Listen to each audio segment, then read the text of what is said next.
Welcome to the next video of this series. The last video where we left off was vulnerability data analysis and prioritization. Now we're just going to do a bit of incident response management techniques. So we're going to take a bit into a few exercises and tasks with doing these, and also go over what this actually means. So reviewing incident response playbooks, I mentioned playbooks a few videos ago. It requires a dedicated process of planning, detection, and analysis, right? So like containment, eradication, recovery, post-incident activity, right? So NIST, right? We have to make sure we mention NIST. So through the SB 800 through 60-61, it provides the computer security incident handling guide, and CISA has operationalized the NIST guidance into the cybersecurity incident or vulnerability response playbooks, right? So these publications may serve as the backbone of incident response or creating enterprise-specific playbooks, right? So Microsoft actually provides vendor-specific incident response playbooks that may be directly implemented or included as part of a private enterprise incident response. So we're going to do a bit of NIST incident handling. So actually, let's open it up. Let's open up Microsoft Edge, and then we're going to take a look here. I'm not going to read too much, I promise. Okay, got to make sure it's secure. Let's see.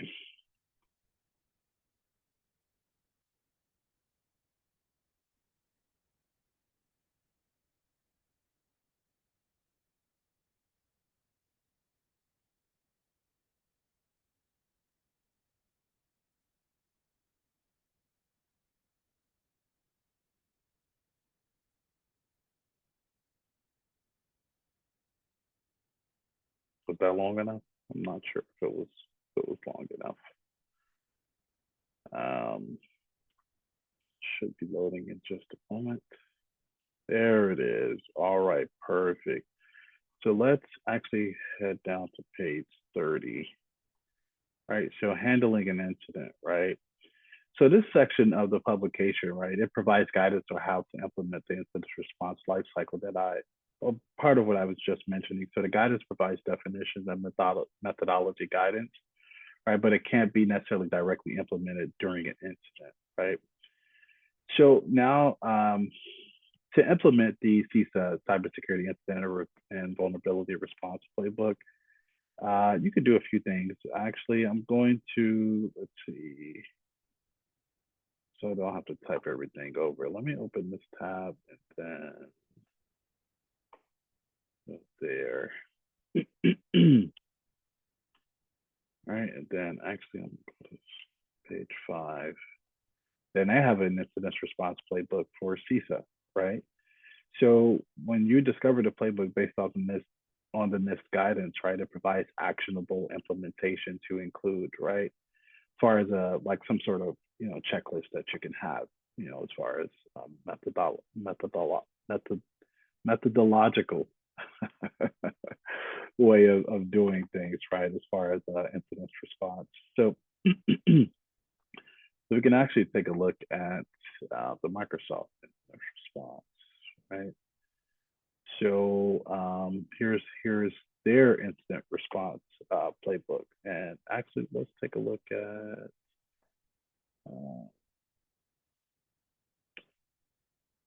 where is it? There it is. All right, so we see there's a workflow, right, that shows us the logical flow that we should follow to perform this investigation.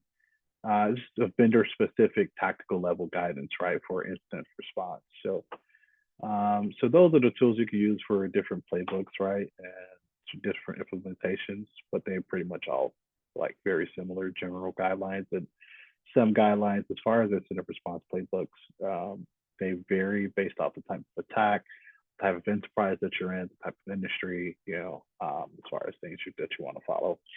But we're going to move forward to our next exercise where we'll be using Splunk to monitor for port scanning. So critical phase of the incident response lifecycle, right, is detection and analysis. You want to detect it as soon as possible, analyze what happened as thoroughly as possible so we can understand what happened, mitigate any additional risk, right? So we can remediate. So this a key indicator in the detection process is logs, which is what we use Splunk for, right? So we're going to do a few things with Splunk on this one, sir.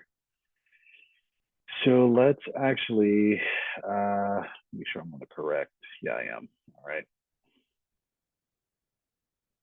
Let's see, command should load something for me. There it is. I was wondering what's going to load here. All right, perfect. Let's see. That is not recognized as a command. Oh, that's fine. All right, so I'll just type it out here. Bear with me a moment. All right, so I got my command in here that we needed. Let's see what happens here.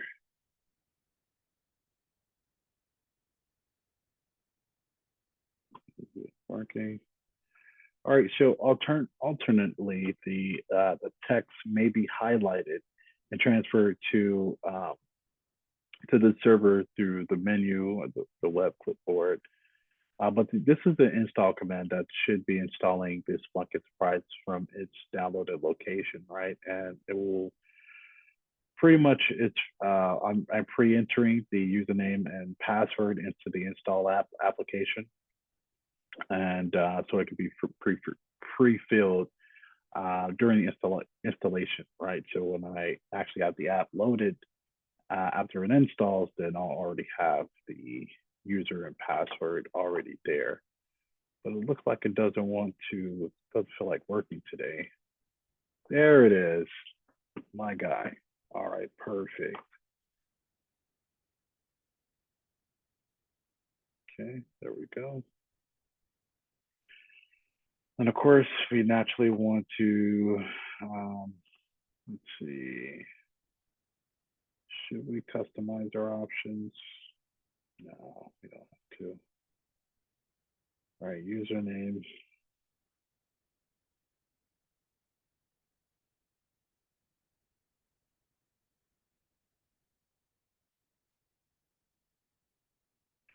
Install. May take a few moments. All right, so we finally have it finally fully installed, and we're going to have, it should populate for me automatically.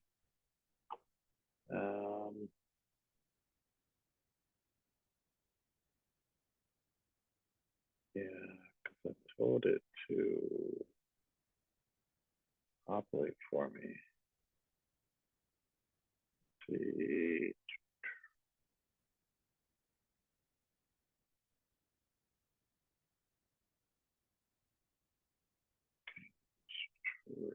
Here. There it is.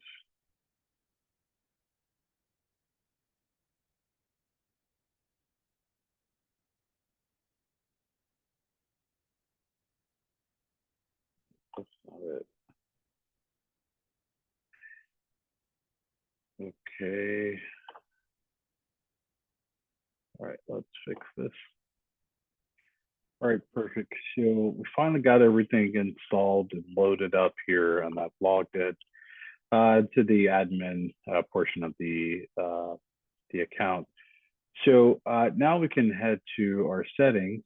Then we can go to the forwarding and receiving section here. Then at new, we're gonna do port 9997. I'm gonna save that. Okay, there, let's head back to the home page. We're gonna do, let's see, searching. Skip, don't need a tour.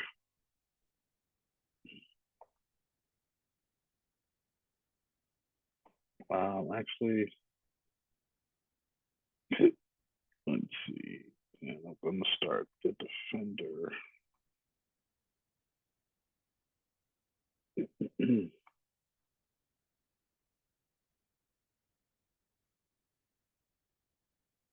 Let's see. Hold on.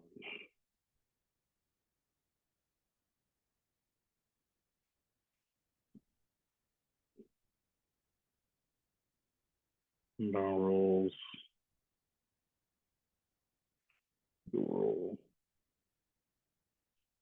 port. We're going to add the port that we just placed in. I think we want to do one more too. Next, let me.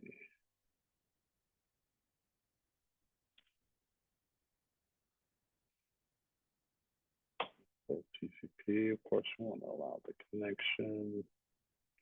So now it's configured to listen to port 9997. So it's going to be the default Splunk management port that will enable remote management. And let's see.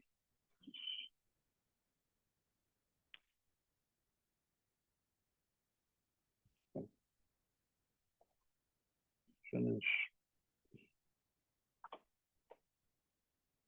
Then let's go back to the command prompt. Then let's enter in the last thing we did. I'll just have to do it again. Let's start typing here. All right, perfect. So I have the command ready to go. Let's go ahead and execute.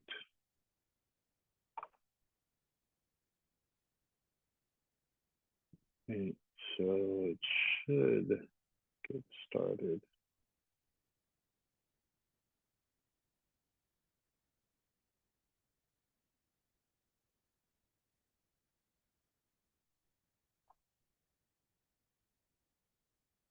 It's going to take a while, but that's fine.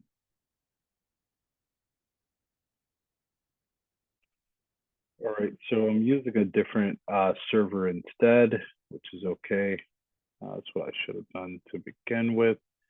Let's take a look at a few customized options. So actually, it should be just get through here. And then here's the name you want. This one.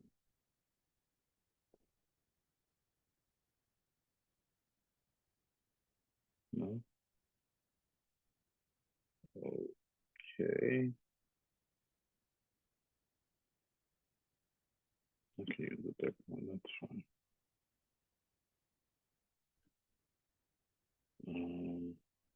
What did I have at first?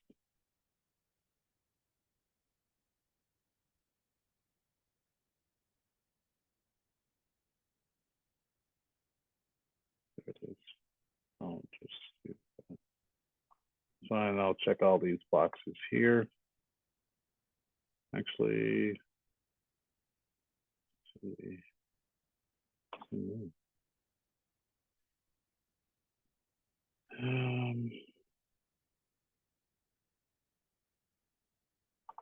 Okay, now I can do.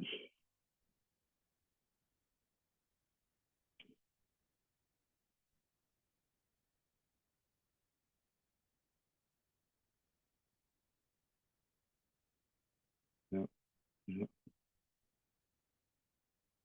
Perfect. Now the install.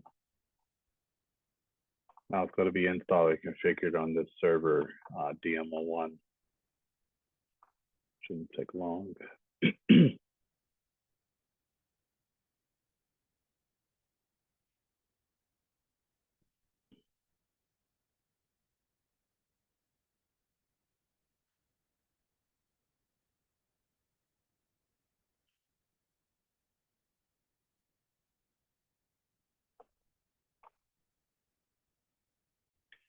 All right, so finally it's finished. So So we're good here. We're just going to click finish and minimize that task now.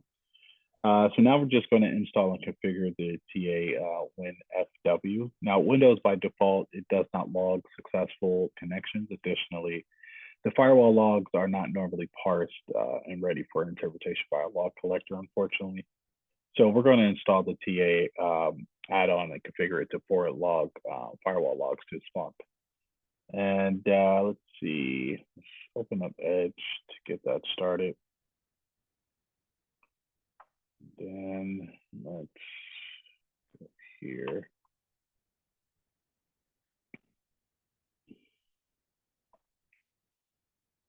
Let's see, code.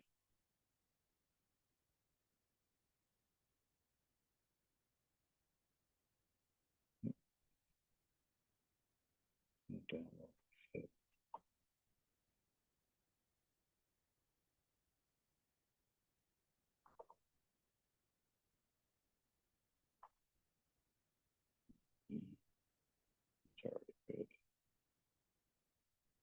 All right, perfect. So let's actually let me go back. Copy here. Then let's go to let's see, I'll have to put it manually.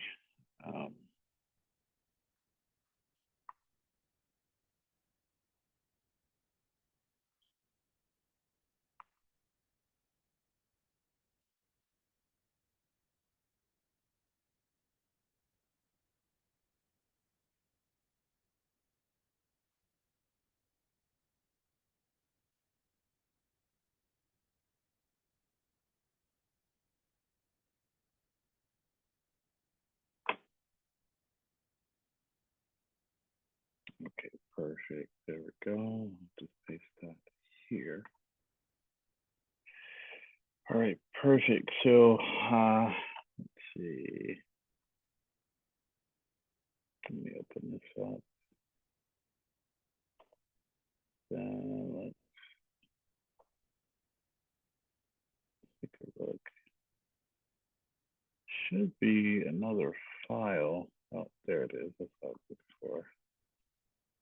Then inputs, copy. Now we're gonna pretty much want us to do the same thing, but I'm not. Actually, you know what?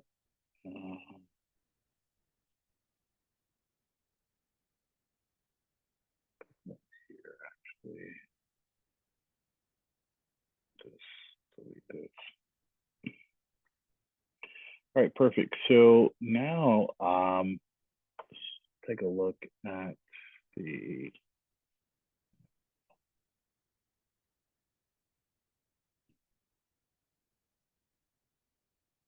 look at that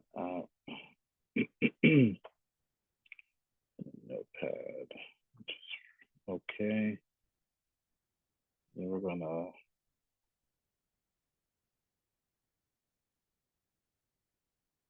this here.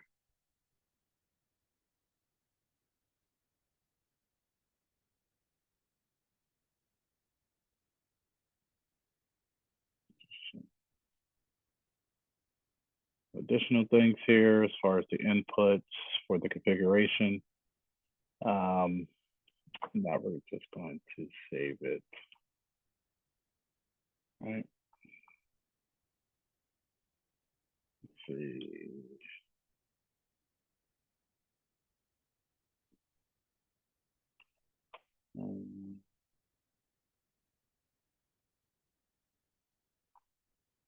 All right, so now I'm looking for the Splunk forwarder.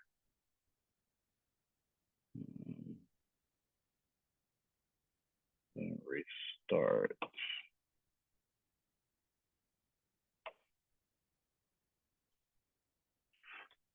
Okay. All right. So while that's doing that, I'll be doing this.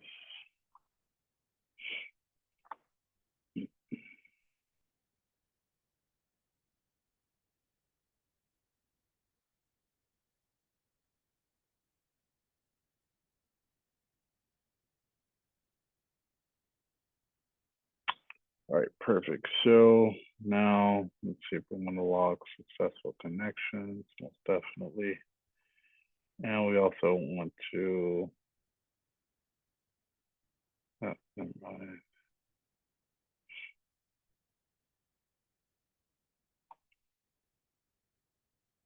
Okay.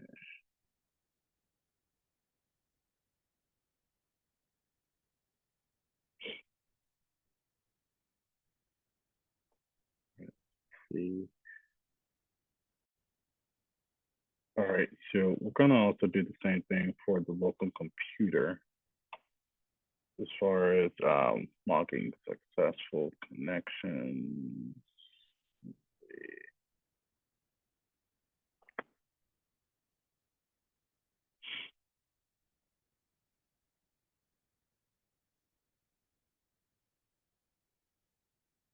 All right, perfect. So we got that taken care of. And now we're going to move forward with identifying port scanning with Splunk. So now with the Splunk Enterprise and the Splunk Forwarder setup complete, now we can do some testing. So in this task, we're going to conduct an nmap scan of this server that we're currently on and configure Splunk Enterprise to identify the scanning IP address. So we'll then conduct an nmap scan from this server here. Actually need to activate it and the current server that we're on to ensure that the Splunk Enterprise can identify a new scan from a new IP address. So just going to connect here. Let's see, actually, let me do both of these here.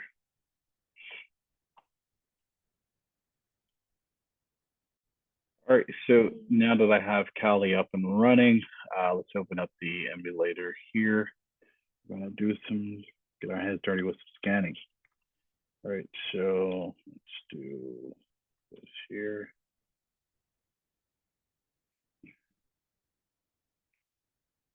All right, now we started the nmap. Now it's gonna, may take a few minutes to complete, but while we're doing that, that's fine. Let's reconnect back to this one. Let's, oh, we already have Edge open. All right, so, and as we're going to do a search here, so we're gonna do source type.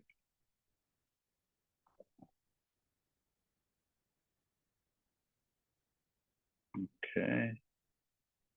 All right, perfect. So now Splunk is, don't know how to spell apparently. There's quite a few words there. Now Splunk is receiving these logs, right, from the Splunk forwarder for this particular service. So the source type identified by the inputs configuration file identified these forwarded logs as coming from the source type WinFW, right? So I'm going to scroll to the bottom of the fields column here, and I'm going to do extract new fields. Now the TA application, it parses the log files, log fields as they are forwarded, but the Splunk does not label the parsed log field automatically, so it'll be done manually, hence me doing what I'm doing now. So let's see, the top row, the raw output, let's take a look there. Okay, so this step, it just selects the first forwarded packet in its raw format. So let's hit next here. Oh. Wrong next. All right, so now we can see a few things, the XYZ delimiters, right? So as we can see, pretty much the explanation here is just going to extract fields using this, such as comma spaces for delimited data, separated values, right? And then, let's see.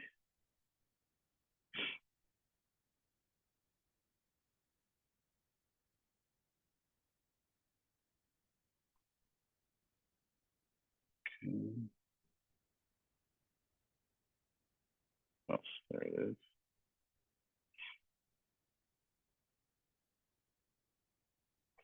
All right, perfect. So now we're in the rename field section, and I'm just going to do the space tab here. And just going to, let's see, field 5. Let's rename it to SRC, which is source. IP should not be capitalized. There it is. Rename.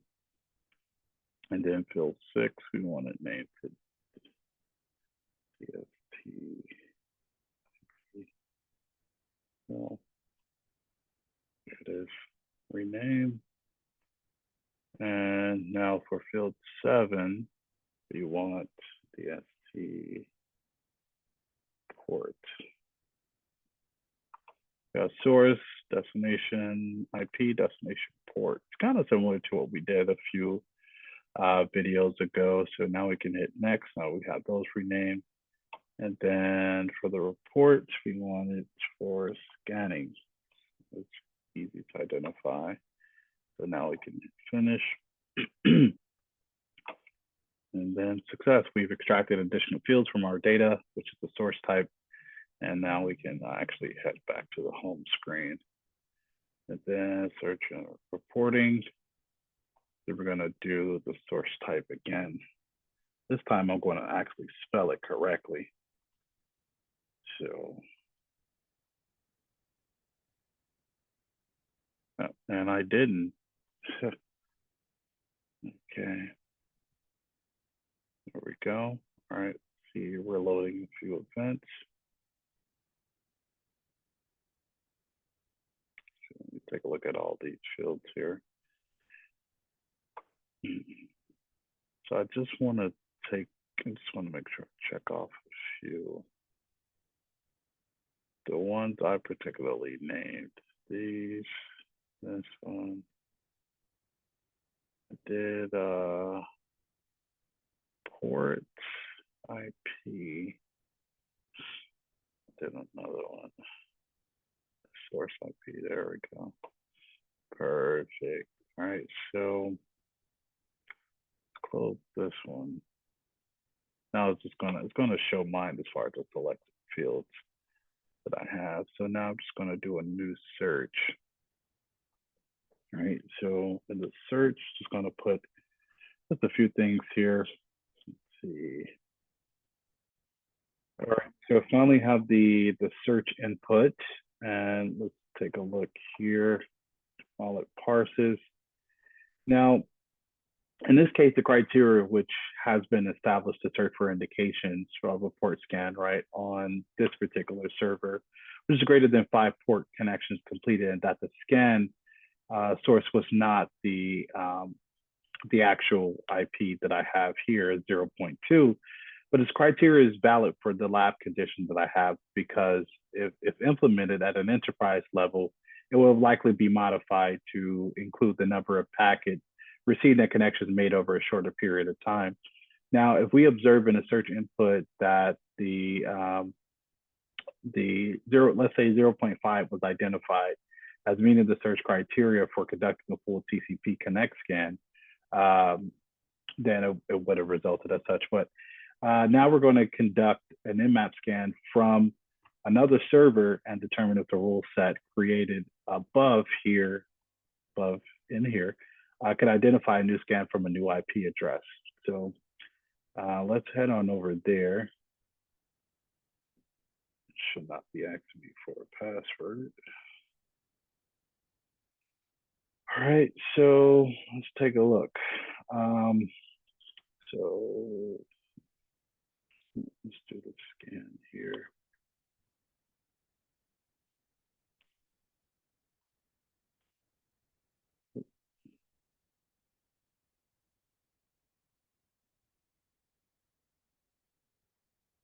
Host discovery disable. All addresses will be marked up and scan times will be slower. That's fine. All of the scanning. Now, it may take a few minutes to complete. Once that completes, then we can move forward with the next step here. And you know what? While it's scanning, I'll still pivot over to our other server here. I shouldn't really mess with anything. Let's see. I'm going to use this function here. Just going to put that in.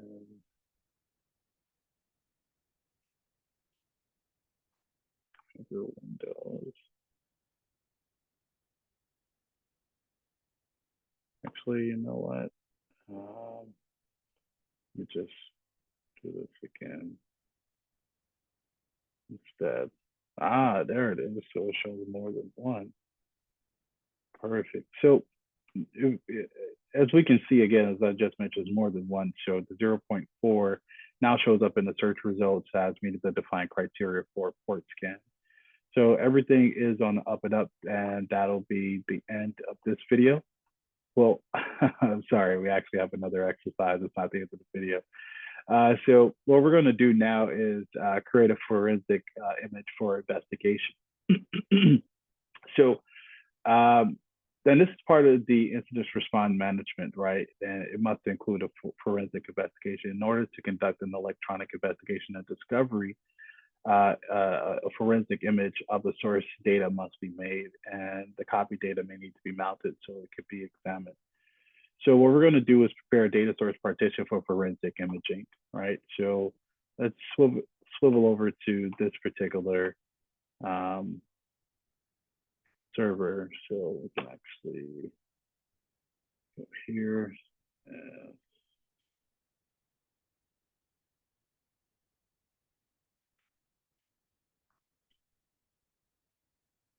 And there it is for this management. And for this, now let's see, we're going to shrink this value here. We're going to shrink it down to about 3,000 megabytes.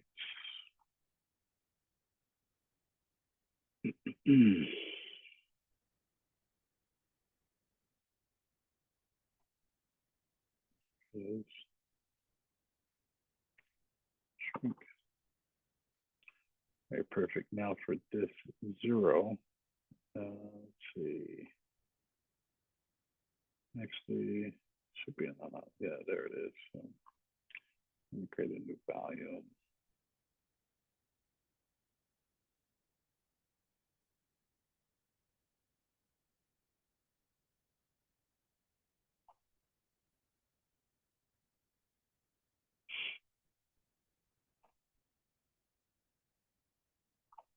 Actually, let me see. Let's actually open this. Need to label it properly.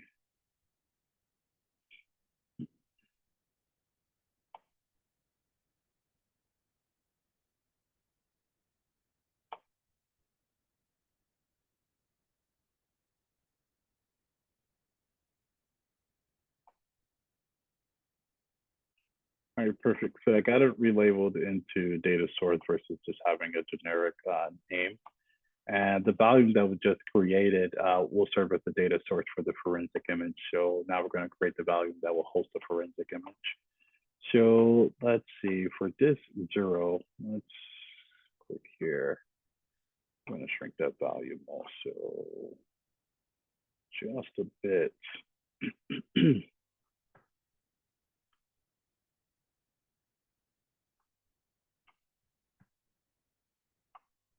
Shrink. All right, perfect. So now this value will be the location for the forensic image, and it's intentionally made larger than the actual data source value to ensure all data from the data source can be forensically copied to this value. So let's see, for the unallocated,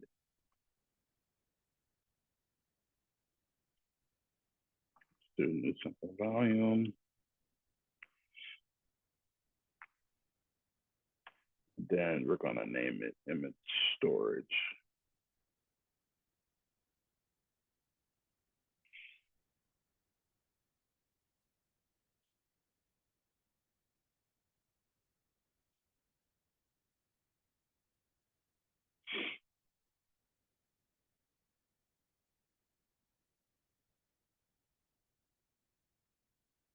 Okay. Make sure, yeah, it's going to be okay. All right, then that's fine. Now, let's see, let's take a look at the file explorer. Go to see, here we go. We're just going to copy this folder.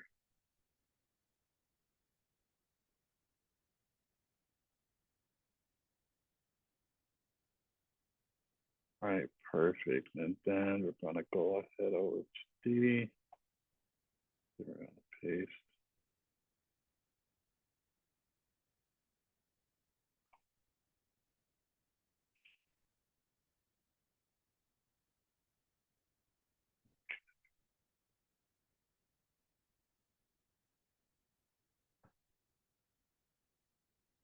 All right, shouldn't take long to complete.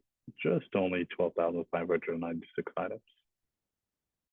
All right, so finally finish pasting. So now the files that would not copy are not necessarily important for this exercise, but in this task, we created a volume of data that will be forensically imaged for the next task. So now we're going to install the OS forensics application and create a new case, which is a commercial product for forensic investigation. So the tool conducts of all aspects of the investigation recovering from data to creating exports. So we have the file explorer open. So let's take a look at the downloads, and then let's open this up here. Okay, definitely speaking English today. Let's open this up. Then that's fine. Then we can hit install. Shouldn't take long at all. All right, so we have it finished. So we're just going to hit finish here. First the install, and then there it is. Continue the trial version. You can manage case. Then new case. This case name is going to be. This is a drop down. What's going on? Doesn't let me type here. Huh. That's strange. All right, let's go ahead and see what we can do to fix that.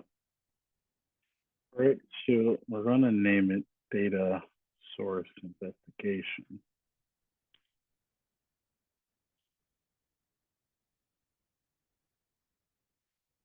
Okay, all right, perfect. And then we're going to select the local, and then browse where we want to put it. Let's take a look at this. Then image storage. There we go. Make a folder. We're gonna name the folder images. Perfect. Everything else looks pretty good. Now we can see the case that we've created there. So now we're going to move forward with conducting a forensic image and mount the image on a partition for forensic investigation. So now we have a data source identified and an image storage partition. So the OS forensic tools can be used to create and mount an image. So we're going to use OS forensics to create an image and then mount the read-only image for investigation. So let's see, create an image and then let's see, add. And let's see what we got here. Things. Partition. I'm going to set up the partition for SD drive for what we had earlier. And then let's see. Now let's name it pretty similar to what we had before.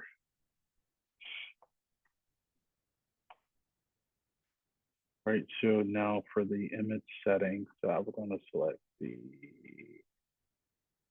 hash 256 that we want, and MD5 for the secondary. Then we could start disk imaging. Right. Now, as the forensic image is being created, right, we can observe the primary and the secondary hashes. because these are created during the forensic copy to ensure the integrity of the data itself, right? So while this is doing this, I'll actually just hit start here so we can move forward with a few other things. So now where is out here? Actually, you know what? Let me just type it. So perfect. All right, let's do a new one, new mount, like I mentioned. And then, let's see.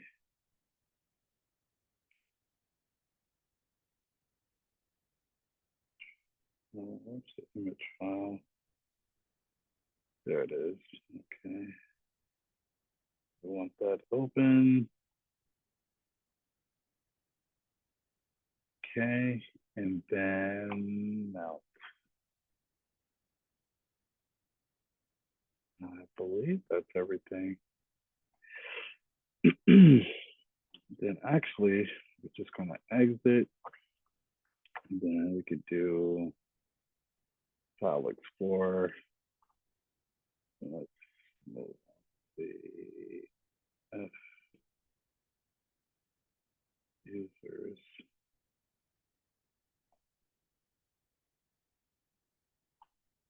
Let's see.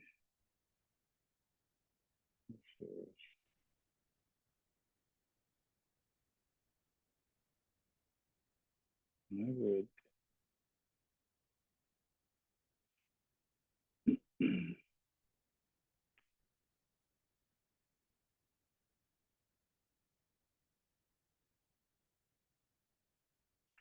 All right, so if for some reason it's showing a different this name than what I was expecting, but this is the mount of the forensic image that was created. All right, and let's see.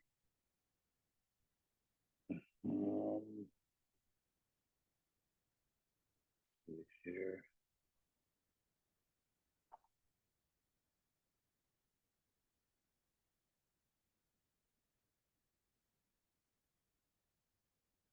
But yeah, so as a mounted forensic copy, the contents of the drive partition are not modifiable typically, but we can see that there is no option to create a new folder, right? So, well, this should not be. Let's see, it should be, okay. Well, typically, I'm not sure what's going on with this particular lab at the moment, but typically it doesn't, would not allow you to create a new folder because of the mounted forensic copy, right? And that the contents of the drive just not being able to be modifiable. But nonetheless, this is the end of the video for incident response management techniques. So we did a few things. We reviewed incident response playbooks. We used Splunk to monitor for port scanning and some bit of port forwarding, and also created a forensic image for investigation as well. And on the next video, we'll be looking at incident response communication and reporting. I'll see you in that video.